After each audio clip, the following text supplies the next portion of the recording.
Well, welcome to our first live and on locations crisis jam. My name's David Covington, and I'm thrilled to do a tour with Kevin Curtis today, Director of Crisis Services. We think this is going to be a game changer in terms of you're going to see an amazing facility, but it's also this warm blanket, this way of providing care, the experience, Kevin, and the direct access that we're going to see from law enforcement and the community. Totally. Yeah, I've been a long student of the receiving center model. And on this project, we really thought about what does it mean to receive? This shouldn't be about warehousing and moving people. This should be about how do you make a person feel received in that process? And the warm blanket has been a metaphor that's helped us really make that value come to life. Right. The new SAMHSA guidelines use the description and the model service definitions of high intensity behavioral health emergency crisis care center and crisis stabilization. And you've got both of those rolled up here with all of the resources and the staffing to pull that off. Absolutely. Yeah.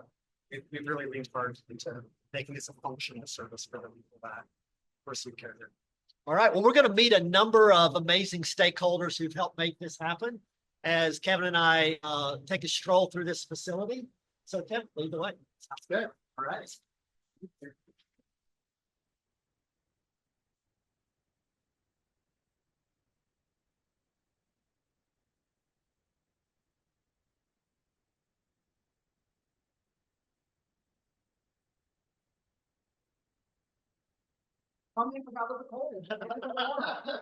If that's not a metaphor, I don't know what it is. David Huntsman, thanks so much for being with us. David, president of the Huntsman Family Foundation. That's exactly right. Yes. Yeah. And I want to start, David, with everyone today, I've been doing an either or. What's your favorite?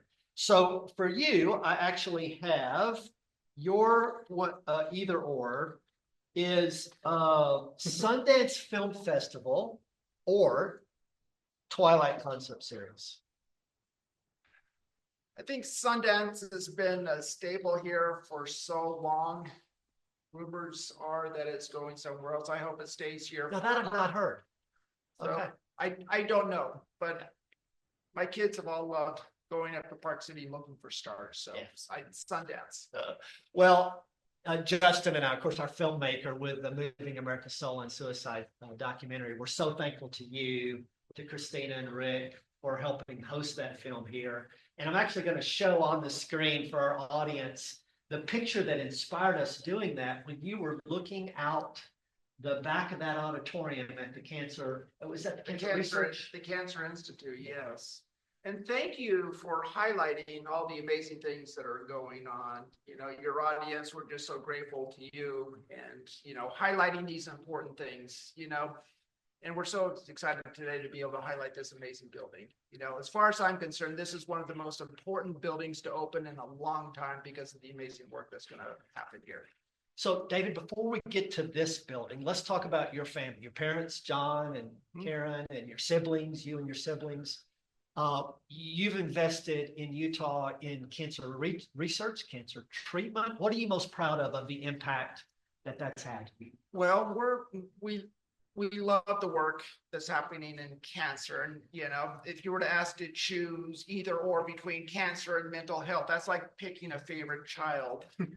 My father's goal with cancer was to someday go out of business, to find a cure and eradicate cancer from off the face of the earth, you know, and we're working aggressively to try to do that someday. But mental health, you know, we're on the front end of this journey for mental health. And so our family, our generation, my siblings have made the commitment to put foundation resources in a significant way behind mental health, because this is our journey, this is our experience, and this is what, you know, resonates with us.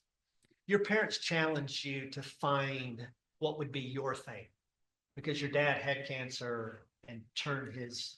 Cancer was his journey. He was a multiple-time cancer survivor. When he walked into a room, he used to say, all those affected with cancer directly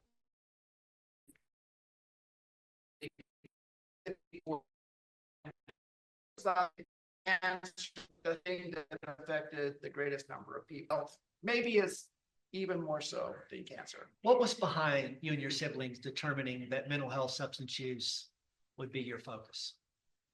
As we looked into it, we realized that there was such a prevalence of stigma around mental health. People weren't talking about it. In our extended family, there was mental health.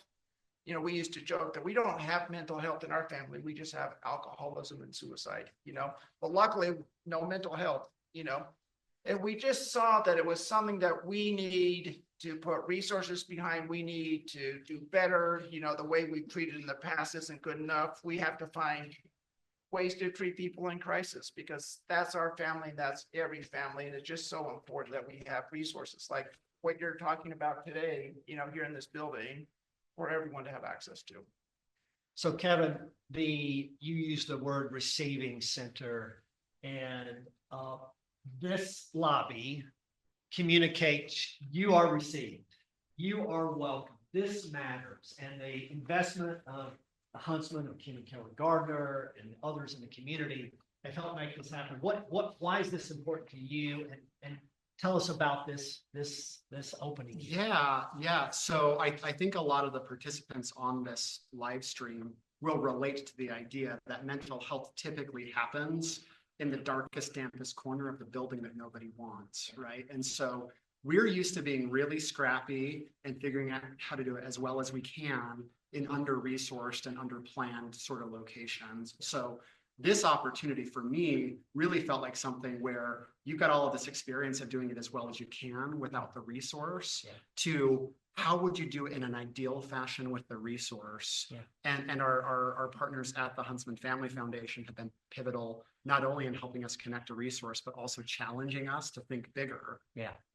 No, you're not thinking big enough. You're thinking good enough. What is the actual, if you were to do this well and right, what would that look like? And so you see a lot of that coming out in this building. I remember one of our first conversations before the family ever made the commitment to give a substantial gift. We met with them and we said, what would you do if resources weren't an obstacle? And they said, we don't know. We've never been able to Never think been in that way. position It before. said, that's never a luxury that we've enjoyed. And we said, well, we'll think about that. And we actually came back and had a follow-up meeting with them, and they started sharing their ideas. And one of the biggest dreams they had was to have a receiving center that was properly funded, that had the resources to treat everyone that walked through the door. And that was one of the first things they said was on their wish list. And so here we are, a few years later, and we're so honored to be a small part of this effort. Not dilapidated, but also not hospitally. It's a welcoming, it's warm. We're going to get to that warm blanket as we go through this. But also, I don't feel there's not a communication of danger and fear, plexiglass and security keypads. There is some of that, but it feels like it flows and it feels normal. Yeah, we wanted the building to be safe and we wanted to be functional, but we were always coming back to how do you do that? How do you do safe and functional in a warm blanket approach? Right. So that metaphor came back 100 different ways as we were designing. So those safety features are sort of tucked in the back. They're not in plain sight. They're not the experience. They're there as functional tools that you use when you need them, but we're not designing for the outlier case. We're designing for a good experience for everybody who walks through the door. And then the outlier cases, we have the tools that are sort of tucked in so that they're not the overwhelming experience that people have when they walk through the door. Kevin's not going to say this, but he's largely been the mastermind behind this facility. He has fingerprints on every aspect of the building. And we gave him the challenge that when it comes to treating people in crisis, we have to do things in new and better ways, and we have to raise the bar. And I think this building is the result of that effort. Thank you, Kevin. David, thank you. Thank you to the family for your passion, for your investment in this, for your leadership. Thank you to Christina. Thank you to all of your mother. This is going to inspire many. This is important to all of us. And so we all have the same end objective here. So thank you. Okay. All right. So Kevin, let's keep our journey going.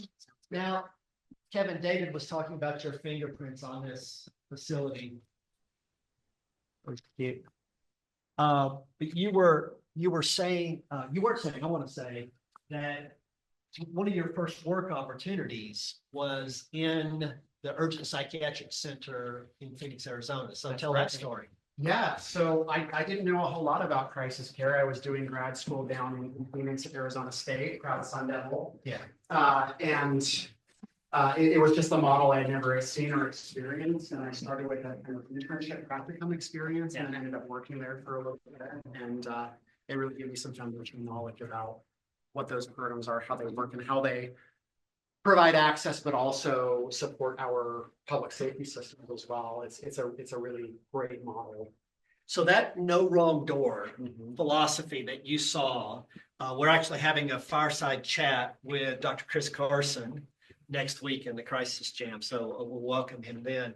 But that no wrong door, there was a time when hospital emergency departments didn't have a no wrong door. So we're going to start with our crisis trivia hot seat. And Kevin, you're in the hot seat today. All right. So our question for today, I'm going to read it to our audience as we bring it up on the screen. Which was not a reason for EMTALA in 1986? A, denying emergency care based on ability to pay. B, stopping the practice of patient dumping, where a transfer happens without stabilizing. C, ensuring pregnant women in active labor receive necessary medical attention. Or D, reducing overcrowding in emergency departments, addressing psychiatric boarding. So which one was not? Which one was not? So three of them are, one of them is. Three of them were rationales for the Emergency Medical Treatment and Labor Act in 1986. I anticipate that they weren't thinking about mental health at all, that they were pretending that it's not a problem that exists. So psych boarding, reducing overcrowding in EDs, ensuring pregnant women in active labor receive medical attention, stopping the practice of patient dumping, or denying emergency care. So those of you in the audience, you'll see the poll up. We're going to walk and talk here while you fill that out, and we'll come back and get the results. But a little bit of a hint. EMTALA was designed to improve access to emergency care, not restrict it. Okay, let's keep walking. So at that time, before EMTALA, emergency departments actually were locked. I mean, you don't get in the front door without a invitation. You rang a bell, and if someone was available, they came to the door. If they did come to the door, they were looking to see who was your physician on panel with the hospital, who was your payer source. So EMTALA, of course, changed all of that. And what's our poll look like? What are the results of the poll?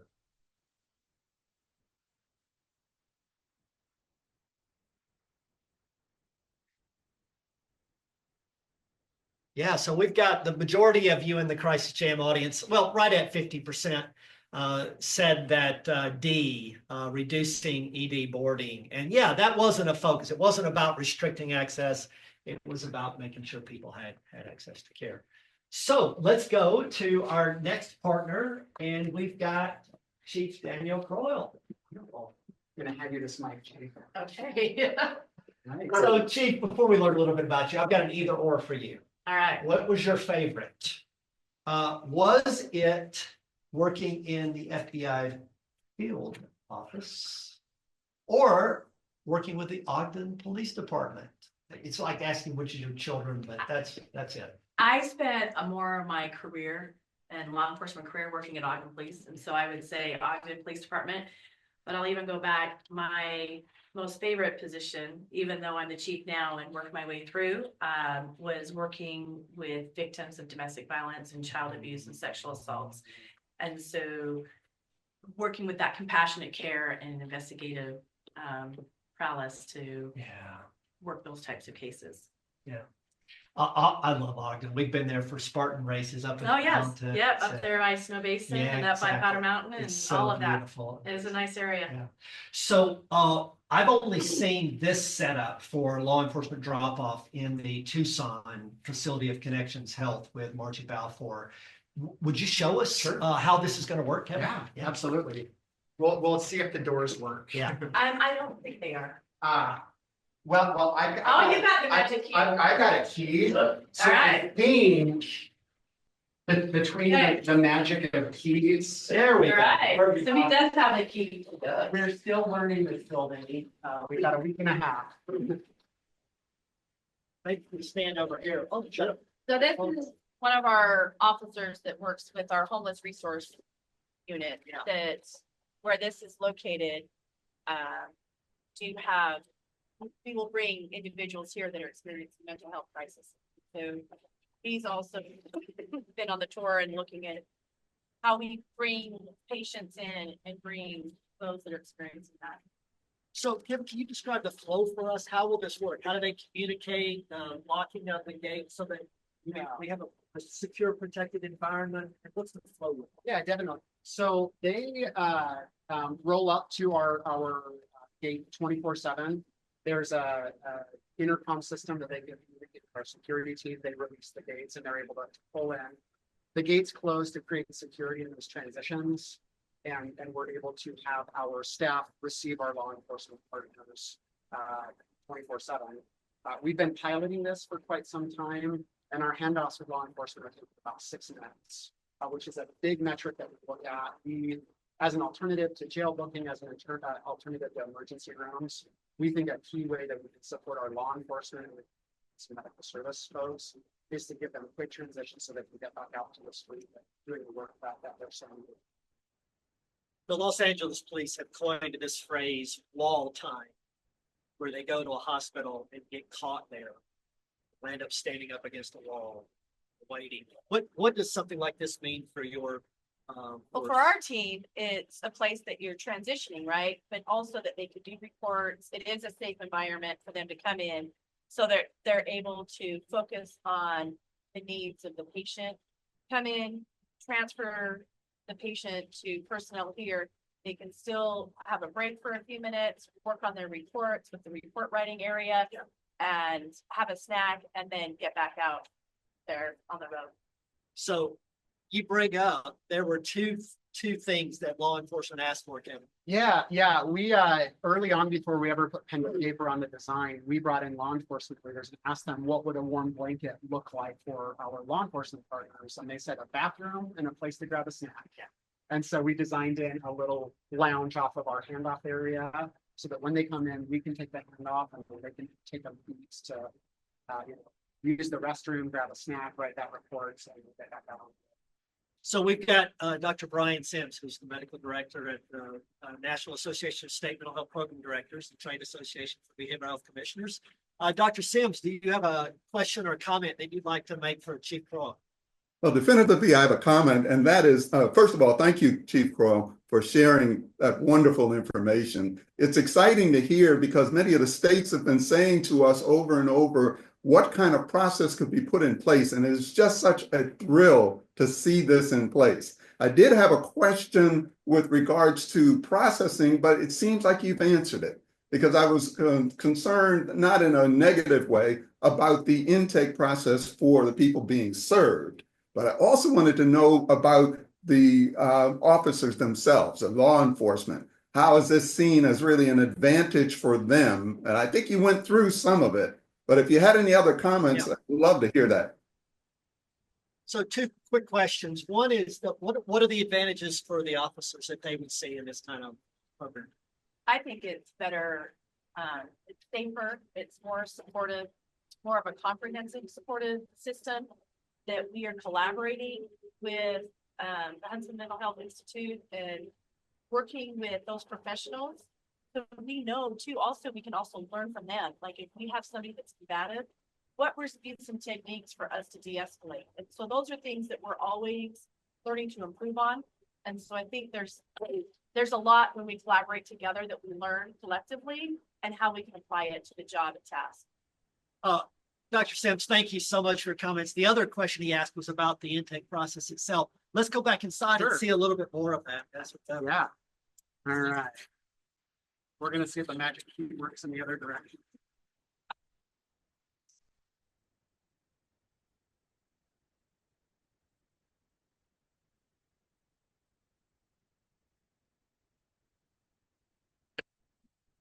So, and Dave, real quick, before we speak to intake process, Yeah. one other thing that came up in our data that we collect on the pilot, our law enforcement officers, every time they drop somebody off, they give us some quick information. One of the questions is, where would you have taken this person if not for this service? Right. And we expected to get a lot of, well, the emergency room, the shelter, or jail.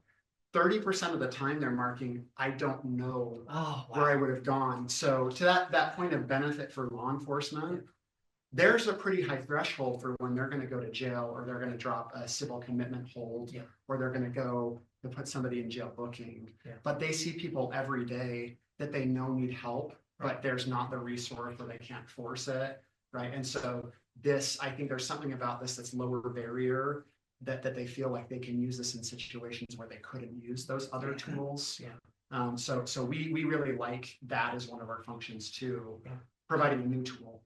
Yeah. So we've got a number of things here, including the scale here that you just stand on. But one of the key things I think is the observation area that you have, because people can come in with big feelings on board, and if they go into the unit, it can impact the milieu. Yeah. You have all the tools to make sure they're stable. Yeah, no wrong door means no wrong door. And if you're gonna do that and you're gonna be no refusal, you have to have the tools. Now, we hope this room gets used a percentage of cases, Right. only in the situations where it's needed. But by having it here, that's what allows you to be very inclusive and very broad in allowing folks to be brought in. Chief Kroll, thank you so much for your leadership and for your partnership in this part. Yeah, this is gonna be a great partnership. Thank you. Thank you. Thank you, Chief. So there's a question from the community around, is the drop off, will we just see law enforcement, or will we also see EMS? Yes, EMS, fire, various different paramedics crews.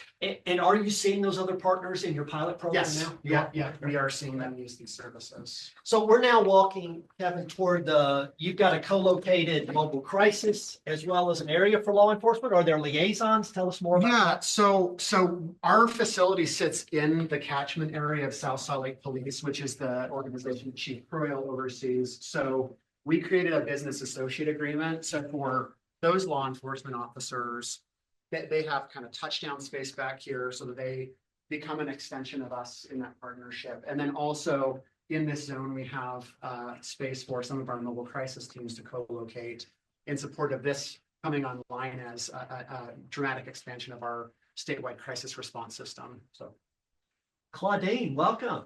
Thank you. Thank you for having me. I appreciate it. So Claudine, you work with the mobile crisis team. That's correct. I'm part of the integrated behavioral health system here at Huntsman, but I am the mobile crisis team manager.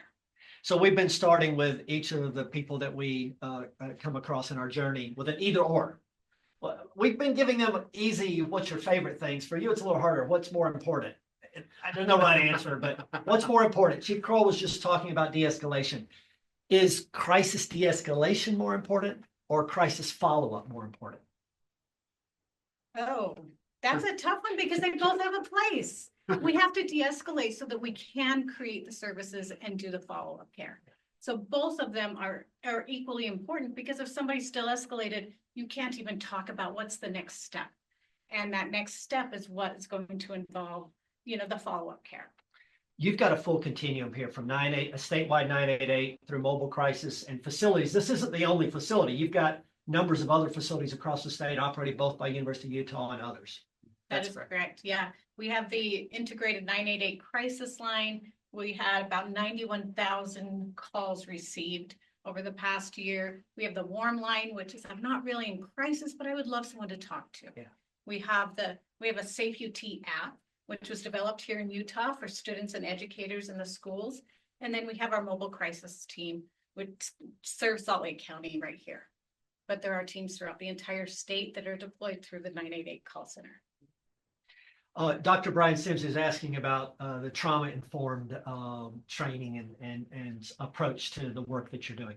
So at 988, all of our people who answer the phones are certified crisis workers. So they are extensively trained. On MCOT, we are a team of a licensed clinician and a peer support specialist. Safe UT is all licensed clinicians. And our warm line is all peer support specialists who are also certified crisis workers. So we really take into account the trauma-informed care and make sure that it is across all continuums. Claudine, I was asking you if there was a theme for your team, and you wrote "Be Curious." Yeah, it's so important for us as we go out on outreaches and we're interacting with our community. And sometimes it's the unhoused community, sometimes it's people we've seen before. But no matter how many times we've seen somebody, or no matter how many times we've heard, I'm depressed, that element of curiosity has to be there so that we can do the best assessment that we can. So our motto for all of MCOT is to be curious. Love that. Thank you so much. Yes, thank you. Thanks, Claudine. Thanks.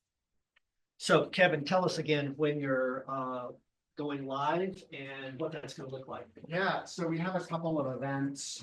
We have a ribbon cutting on Friday, March 28th, and then a block party for the community on Saturday, March 29th. And then we open our doors for patient care on the morning of Monday, the 31st of March. So we literally had someone come to the front door and seek services as we were putting the program together this morning. Yeah. So the word's getting out. Our community needs this service. I think the word is getting out. We want to start this yesterday. We've got a few details to finish up so that we can do it safely, but we're good to go. So I want to make sure the community understands we were just in the receiving the actual intake for law enforcement, EMS, fire, Right. and right through here we're now in the observation, That's right. and you have 30 recliners. We do. But you've configured that in a really special way. But before we get to that, we're going to talk about the design of the facility itself. Absolutely. Yes, and we're really lucky to have our amazing interior designer from FFPR Architects, Sydney Young. She's been such a key partner in this process with us. Hello, Sydney. In addition to being a really fun and awesome person. So, Sydney, you're sitting in one of the actual recliners themselves. I'm going to use this one here. There's an easy lock thing, I think. I'm going to roll this over here. So, Sydney, tell us your role and the organization that you're with. Yeah, so I'm a senior associate interior designer at FFP Architects, and I've had the immense pleasure of working on this project. It's been really near and dear to my heart and a really great project. Great. Before we jump into that, I've got a fun either or Oh, please. for everyone. So, for most people, it's been what's your favorite, but for you, what's more important is it form follows function, Oh, or is it emotion drives design? and I have to choose. You have to choose. I think emotion plays into form follows function. I think that you kind of need both to create something that's really impactful and beautiful. So that's a really tough question. Yeah, and can you hold the mic just a little close to the audience and saying that the volume's a little low? Sorry, thank you. So, Kevin, one of the things you talked about is facilities like this tend to spend a lot of time talking about process and flow. It even becomes all like a shipping and receiving throughput kind of thing. And Sydney, the customer, the guest experience has really driven this design. Tell us about how this is coming together. Yeah, thank you. So dignity and really creating this hospitality type of design where you come in, Kevin's mentioned no wrong door. We really want people to feel invited and welcomed. And, we've been really intentional about the materials that we use and how we use them. So softening curves and, doing really intentional lighting, bringing in these elements that create positive distractions like this panel behind me so that as you're sitting here, you're not necessarily, staring at a blank wall. You have these opportunities to kind of let your mind and your eye wander in a way that is really productive to the healing process. Yeah, it really does. My first thought was, is that a design? And then it's actually it's what do you call it? It's carved out. Yeah, it is recessed. It's recessed. carved into that panel. Yeah, Yeah. it's beautiful. Yeah. There's this. I think we're going to talk about the ceiling later, but maybe just briefly that open area that we first came into, Kevin. Oh yeah, in the lobby, the undulated. Yeah, so we do have undulated wood ceilings out in the lobby space, and that was really, again, creating these moments that felt like Utah. So mirroring our mountains and our rivers and our lakes and our valleys, all these beautiful curvatures that we see. So out in the lobby, you start at the beginning of the building, and it's got a lot of curvature to it. And as you proceed into the building, it kind of evens out and it calms out. And that's again a design intention, but also mirrors kind of the idea of when you enter in, you might be having a lot going on under the surface. And as you get the care that you need through here, things, mellow out and become a little bit more calm. More peaceful. yes, more peaceful. Kevin, any questions or thoughts for Sydney?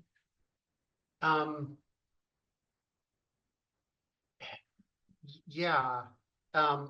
What was the experience like being on this project in relation to other sort of buildings? Like what made it meaningful for you? Oh, I love this question because I think that behavioral health has typically aesthetically not been something that could necessarily help to provide the outcomes that we're really looking for. And this building provided a really great opportunity because we're pushing the envelope. We're asking, you know, the questions of how can we further care? How can we better care? And the design played directly into that. So I think having that tie-in and that relationship of how are we getting better care and how can the design support that?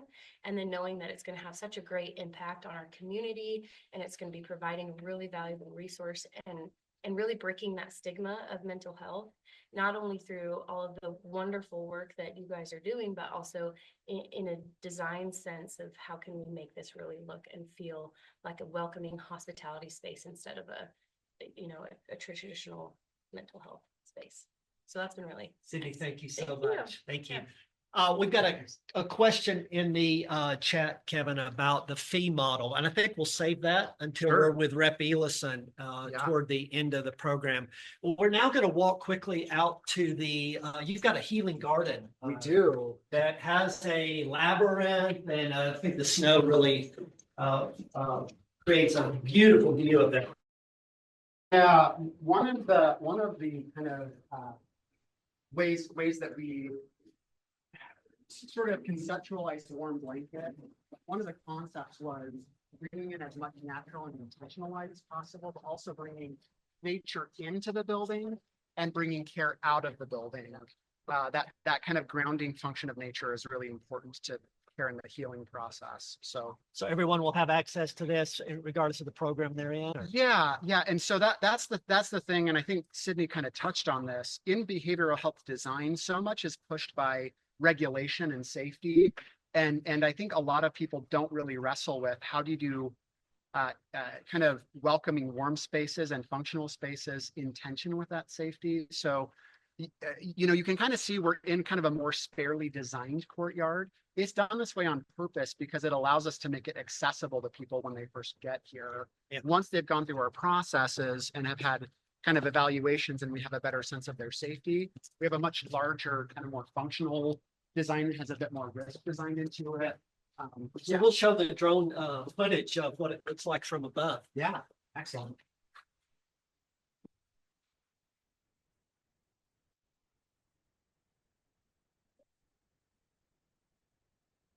So what is the thinking on the labyrinth? People are asking that. Yeah, it's just a space for meditative walking. We want space to feel open, but we also want there to be a kind of structure that allows people to engage with it in whatever way feels healing to them. And we're actually disrupting the training that's going on for the clinical staff who are getting prepared for 2 weeks from now. Yeah, this is a group of our therapists, our case managers, and some of our peer support specialists that are here training, getting ready for us to go live in a little bit. Can we interrupt for 1 second? Yeah, absolutely. Just a quick question for our Crisis Jam community. How many of you have worked in crisis facility care before? Anyone that this is new for? Okay, great. Many of you work in the pilot program now? And what is your name? Fabiola, what are you most excited about with the new facility opening in 2 weeks? Yeah, I'm excited because we're gonna expand our services to the community, and this location and the facilities are great, and we have a great team already. You're a social worker? Yes, we've been working with this in the small receiving center for a year or Great. more. So Thank you for joining us. So Kevin, Fabiola is referencing that you've actually sort of stepped into this larger facility. You had a crisis facility. You then had a larger crisis facility that began to deploy the no wrong door. Yeah. And now you're going to go to this larger facility. Exactly. So we started with a 6-chair receiving center that didn't fully function on the no wrong door. was not appropriately sized to the community.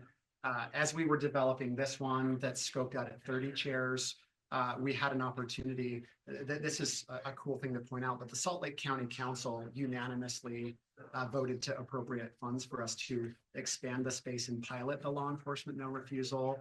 And that has been such a great opportunity to learn and be prepared to do it at this scope and scale that we're doing today. Yeah. You know, what we sometimes hear about warehousing, and we even with, you know, this is not an inpatient, this is the crisis facility. But the approach you have here, Kevin, of this line of sight, and yet these pods Yeah, that allow you to see the 10 chairs in each of these for 30 chairs total capacity. Talk briefly about your concept of reverse movie theater. yeah. So I mentioned I'm a long student of the receiving center model, and I've always been aware of some of the value that it brings, but it's always felt to me like it's lacking in the human aspect. Those environments often feel like they are warehousing people.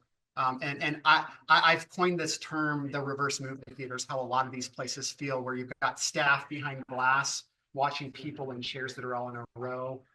They're designed to suggest you sit there, we sit here, we watch you, and it doesn't feel particularly healing. It's great for observation maybe, but we felt like these environments could be so more human and so more functional. Yeah, terrific. Yeah, terrific. Okay, we're gonna walk up 3 flights of stairs now. Yeah. I'm going to be out of breath. This is just a trigger warning. That's the plan. Yeah. Kevin, if we could talk a little bit about the integration of substance use care into, this is not just a mental health crisis. If somebody can be suicidal, they can have a substance use crisis or some combination of those. Absolutely. Yep. So people can come to us. We don't define crisis for them. They come in, and sometimes that involves a primary health diagnosis, sometimes a primary substance use, and sometimes a co-occurring dual diagnosis. So we're prepared for it all. There was a question about process. Everybody that comes in, their triage involves gathering brief medical history, vital signs, and then we do the CSSRS for getting a quick picture of suicide risk. We do the bars and Brissett scales for agitation and violence risk, and then based on medical history, we're doing a number of different detox risk screenings. For those that have those needs, we have the ability to start MAC treatments. We can use Suboxone. We can manage the early stages of detox while we're looking at the right connections. We have a pretty broad ability to receive people in substance use crisis and at least provide that first comfort care while we're making it. And we've got another view of the labyrinth from here, Kevin. Yeah. And the mountains. What mountains are we looking at there? There's also a question in the chat, Kevin, about who can be served here in terms of age. Oh, yes. It's an adult facility, so we don't put an outside parameter on older individuals, but they need to be 18 and over. In our triage processes, we're licensed like a freestanding hospital, so we do have the ability that if an adolescent showed up, we could at least evaluate and connect them to appropriate services, but our care spaces are 18 and over. When we were walking through this space yesterday, Kevin, I was assuming this was like a wood. It's actually not. Tell the audience what that is. Yeah, this is where I go into infomercial mode. Yeah, this is a really cool product. It's a great example of a warm blanket design choice. We wanted our environments to be soft. We wanted them to be quiet and healing. And this is a product that is a hybrid that lives in the space between linoleum and carpet. So well, the reason people use linoleum is for the ease of care. Is this easy to take care of? Yes, it's hydrophobic. So, liquids just kind of ball up on the surface and you can wipe them off. It's a really functional, but it's got a slight texture to it that absorbs sound and it has a softness to it that you can't get with hard surfaces. Are you 99.9%? Yeah. There are some signs that we've got a little bits to go, but we are very close. Hi, Bruce. Thanks for joining us. So, hi, you're with the Patient and Family Advisory Council. Patient Advisory. So I've got a either or for you, Heidi, because your day job is with the Pioneer Theater Company. Yeah. Either or, Les Mis or Shucked. I'm not familiar with Shucked. Shucked started at PTC, that's what we call it, internally. Shucked started there before it moved to Broadway, so I've gotta go with that, even though I saw Les Mis first. It was one of my favorites, and it's the first musical that made me cry. Shucked means more to me with where I'm at right now. So lived experience helped fashion the design of the facility, the model of care. Tell us about your involvement with this. Well, I've been on the, we call it PFAC, the Patient and Family Advisory Council, since the beginning. They really came to us about everything from the furniture to the entry to the artwork. We met with the designers, we met with the staff, we met with everyone, the marketing, every step along the way. It felt like it wasn't perfunctory, like everything was really being listened to and heard. And when we got to do our tour a couple of weeks ago, we could really see that that was the truth, which was impressive. Kevin, the warm blanket, even you used the reference of hospital staff welcoming a baby into the world. Yeah. Talk about the involvement with the PFAC and how you got to where you are. Yeah, it's funny, and Heidi used the word perfunctory. We really did come in with a desire to make it real, but it wasn't an entirely easy process. There were moments where I thought I knew what the answer should be, and a different answer came back, and I had to be like, well, why are we not in line here? Why aren't they just repeating? And it's like, I don't bring the same experience to this process. So there are so many examples of things that they told us that we just never would have thought of. And when I walk through this building and I feel those feelings that there's something special going on here, my first thought is the Patient and Family Advisory Council. They just brought an expertise to this that myself as a care provider just could not bring to it. I don't use the space in the same way. I don't live in the space in the same way. And so having that experience has just really made us able to really live that value of the warm blanket from the perspective of lived experience. Right. So we're going to bring in a question from our Crisis Jam community. We've got Stephanie Hepburn, who's our editor at Crisis Talk. Stephanie, what's your question for Heidi or Kevin or comment? So originally I was going to ask Heidi what she would like to see at other facilities, what she would like to see them adopt as well. But hearing Kevin's comment, I would love to know a little bit more about an example of that tension that you were describing, how it wasn't an easy process. And if you could give an example or two. Yeah, so Heidi, Stephanie's asking about is there a place where you had a tension around a particular topic and how did you work that through? Oh, I mean, there were several. I know that you looked at the labyrinth earlier. I feel like in the HMA tri-building where a lot of us came through prior to this building, getting access to the outdoors was really, really important. Yeah. One of the things So there was some resistance to that up front. No, I think it just looked different. Yeah. And I think that talking about how making it a like kind of livable and active space versus just a space that existed, because a lot of people go out there with intent and with purpose. And I really felt like that was reflected actually right here. This door opens into a balcony. And let's see it. When you're when you were in our meetings, we never talked about something like this. Right. But we always talked about how important it was to not feel trapped and to not feel like you need a warm blanket coming out here. But it's basically like access to any kind of openness, any kind of space makes you feel the healing process really helps with that rather than feeling trapped. Yeah. And we never talked about anything like this. And when we came through the tour, I don't even know if Kevin knows or anyone how meaningful it was to see experiences we've relayed, conversations we've had, like put into motion in a way that we hadn't even known was going to exist. So there's a lot of iterative feeling. Yeah, right. You felt heard, and it's an important thing that people are going to. It's going to resonate with people in crisis significantly. So thank you so much for being with us today. No problem. Thank you.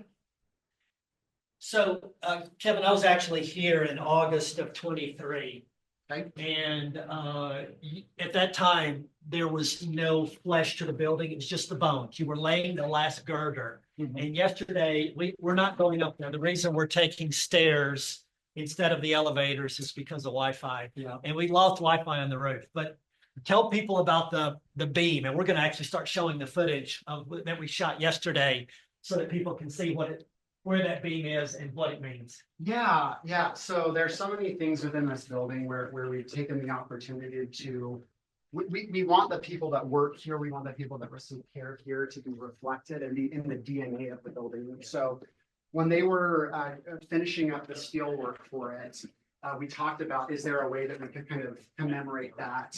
We did a beam chopping off ceremony. And so we were able to have this giant steel beam brought to several different care locations, solicit staff to come and sign that beam. Yeah. And so, this isn't symbolic. This is literally kind of a corner piece to the building that lives on, that's here, that reflects the many, many people that contributed to making this a real thing. Right. So when you access the roof, you're able to actually see the beam in place. I didn't know that would happen. And so I had a chance to go up for the first time just yesterday. Yeah. I had not been up to You that hadn't seen space. it. And I saw it, and it sort of brought a tear to my eye to see that. So I mentioned it to you, and then of course we went on a field trip up to the Yeah, out into the snow. Yeah, yeah.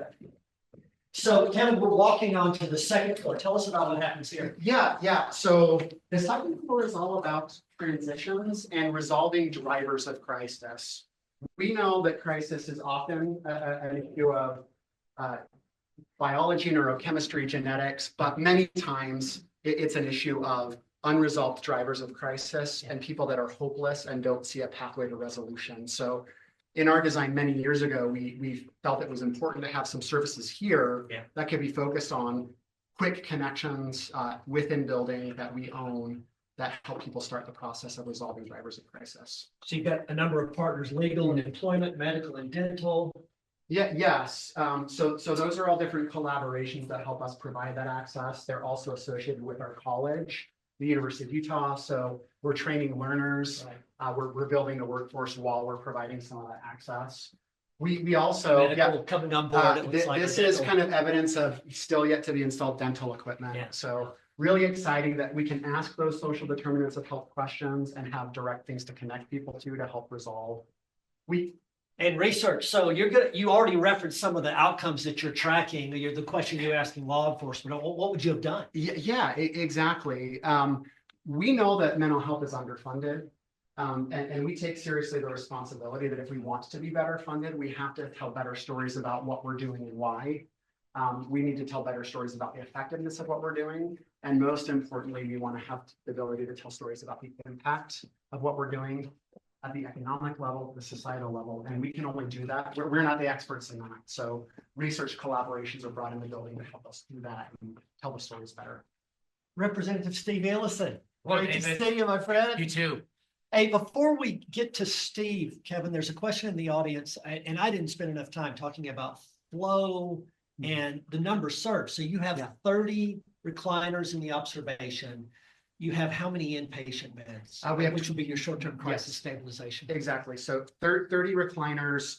We have an average length of stay of about 10 hours. So we actually can operate at about 150% capacity. So we do have the ability on those 30 chairs to serve about 45 people in a 24-hour cycle through that first floor service. And in your pilot program with your 12 recliners right now, you're operating at 90 to 100%. We've well exceeded 100%. And that's been consistent. So we have days where as outliers we're at 200% of our capacity over the course of the day, an average of about 130%. And then how many inpatient beds and what's the length of stay you expect there and the percentage occupancy? Yeah, we have 24 inpatient beds. We set them up purposefully to be all private rooms so that we can operate at 100% bed capacity. We anticipate those beds to be full, but with regular movement. In our traditional inpatient, our length of stay is about 10 days. We're targeting as kind of an early target 7 days in this, but we hope to over time and through improvements in care to get these even shorter stays so that we have access as well as we can get people feeling better and back to their homes, more quickly. So on a given day, you'll be admitting and serving 45 to 60 people a day? Yes, just in our first and third floor, and then Yeah. through our outpatient services, we anticipate many more. So it's going to be a very active facility with lots of different functions. Rep, you listen, we've had discussions. There've been hundreds and hundreds of people involved with 988 over the course of time, but you're one of the very few. I think it just doesn't happen without your engagement and involvement and your leadership and passion for this work. So we have an over-under trivia question for our audience. And Dr. Richard McKeon, I hope you're there with us. We're going to put Richard in the seat of answering a question. And we're going to look to our audience to say over/under, but you're going to give us the ultimate answer, Steve. And the question is, when was that seed first planted of a national number that would become 988, a 3-digit crisis and suicide hotline, helpline, lifeline? So, Dr. Richard McKeon, what date do you think Steve is going to say, month and year of when that seed was first planted in Utah, which ultimately led to the National Suicide Prevention Lifeline Designation Act? Dr. McKeon, what do you think? Well, I remember having a conversation with Steve in which he talked about this idea. It was at a state Utah suicide prevention conference. And if I remember correctly, it was like November or December of 2016. And he had already determined that it could not be done by just for Utah. It had to be done nationally. So I'm going to say it was before that. I'm going to say January 2016. Wow. Okay. So I certainly didn't anticipate Dr. McKeon going back that far. January 2016. Now, just for the Crisis Jam audience, so we know the rules. If Richard nails the month dead on, then nobody wins but Richard. But you have an opportunity in the audience to get this right. Either was it more recent than that, over, or before that, under January of 2016. So we'll give the audience a second. While the audience is voting, Steve, give a little bit of the story, but don't give the answer yet. Okay. So we tried to get a 3-digit number here in Utah for crisis services. We failed. We failed 2 years in a row. So it's kind of like we didn't make the high school team. So we said, let's try out for the NBA. And we then went to Senator Hatch and Congressman Chris Stewart and said, will you please run a bill in Congress to do that? We, in preparation for that, ran a resolution here in Utah that I sponsored that passed unanimously. That for me was kind of that seed date. Yeah. So what's our audience think? Over or under? What's it look like? So 68% are saying it was earlier than January 2016.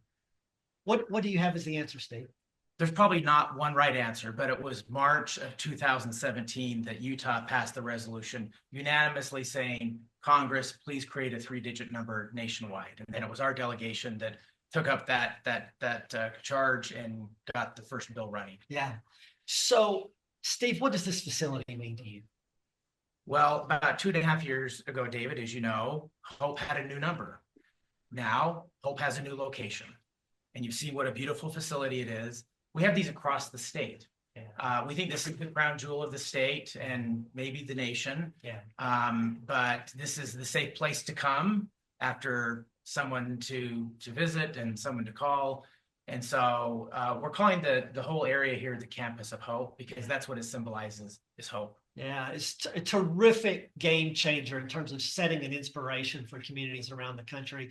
Dr. Richard McKeon, question, comment, reflection as you listened and as you've seen this facility today.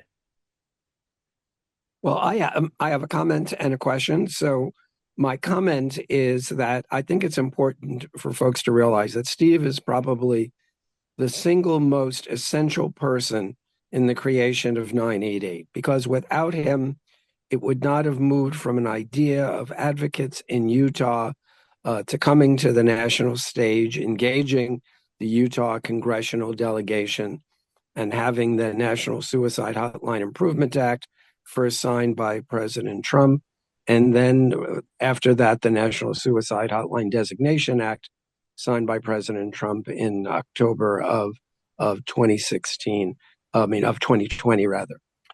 So I think his contribution has been enormous. My question for you, Steve, is as somebody who's clearly been a visionary leader in suicide prevention and crisis services and behavioral health, what do you see as the most important, either in Utah or nationally, next step for us all? Well, let's start walking the stairs. Before we do, can I Oh, point something yes. out real quick? So, Richard, I'm going to hold all those thoughts and come back. Steve hasn't heard them. So tell us about the ceiling, and then we'll go to Richard's comment question. Yeah, so part of the purposeful design is that when patients walk in, the ceiling is undulated, it's wavy, it's crooked, but as it moves forward, it begins to straighten out. Yeah. And that we hope that's a metaphor for A road to recovery. Road to recovery, absolutely. Yeah. So Steve, Richard was giving you an enormous amount of credit for moving the idea from a scene, from an idea to an actual reality nationwide. And, you know, I think it's important to you're a Republican. This has been an enormously collaborative, bipartisan effort from the get-go. Yes, I like to say that it's bipartisan, it's nonpartisan. It's survival of the human race. And interestingly, the resolution we passed to create a 3-digit number at the national level, that was unanimous. And then when Congressman Stewart and Senator Hatch passed the first bill in Congress, it was unanimous, both in the House and Senate, minus one vote. There's always one, right? There's always one. I don't think that's just the Congress. I don't know. They shouldn't be. So it's been extremely bipartisan the whole way through. And about the 70 mental health bills we passed here in Utah, they're almost always unanimous, ordinary unanimous. It's something we can all agree on. So the other thing Richard talked about was, given everything we're talking about, both for Utah and nationwide, what do you think is the most important next step for us to keep this work going and for crisis care to be available to people in a way that feels like care to them, and that those barriers to access are gone? So what do you see as the most important vital next step? So I'll give a quick example. I was on a plane recently and I was going to present on some mental health bills we passed, and the couple next to me, he was a doctor and she was a teacher. And they said, "What are you doing?" I'm like, "I'm going to do this presentation." Like, "Give it to us." So I did. And I said, "You've heard of 988, right?" They said, "No." And I'm like, So I think awareness, continued publicity. We know that awareness has gone up a lot faster than it did with 911. Right. But people need to know these resources are available. I was out with an MCOT team last week, and they asked the patient, "Have you heard of 988? And he said, "No." Well, he actually said more than that. Well, we're not going to go into it. So publicity, but continuing to build the facilities out. We now have, I think, 7 or 8 of these facilities in Utah. We're continuing to expand MCOT teams. This session just finished. I got passed a bill to increase reimbursement rates for peers and for MCOT teams. So we're keeping our eye on the financial part of it is going to be key to sustainability. We didn't have a lot of time to talk about the payment structure, but we're going to do more in Crisis Jam on that topic. Kevin, what would you like to leave us with, your hopes and dreams for this facility as you launch here in 2 weeks? Well, we always saw this as an opportunity to do it better here, but also we felt this is a very powerful message to the world. You can do this work better. You can do it more human. You can do it with respect and dignity. And so we want what we're doing to be the start of something that's not just about Utah, not just about here. It's about doing this better for our communities. So there was a vision in the 80s of a facility that would be available for law enforcement drop-off, and to see it, see the facility, see the flow, see the care and the engagement, the warm blankets, terrific. So thanks so much for joining us for our first live and on location event. We hope to do more as we go forward and highlight other programs throughout the country. But join us next week with a fireside chat with Dr. Chris Carson, one of the innovators of the No Wrong Door, and Dr. Morgan Shields the week after about inpatient psychiatry and its effectiveness. So thanks for being here. We're going to go out the door with some drone footage showing you this incredible facility, the Kim and Carolyn Gardner Crisis Care Campus of Hope. Campus of Hope. For Salt Lake City, Utah. Thanks to Kevin Curtis, Representative Steve Ellison, David Huntsman, Chief Croyle, Heidi, Sydney, who am I missing? Claudine. Claudine. Thanks to everyone. And thanks to all of you in the Crisis Jam community for joining us.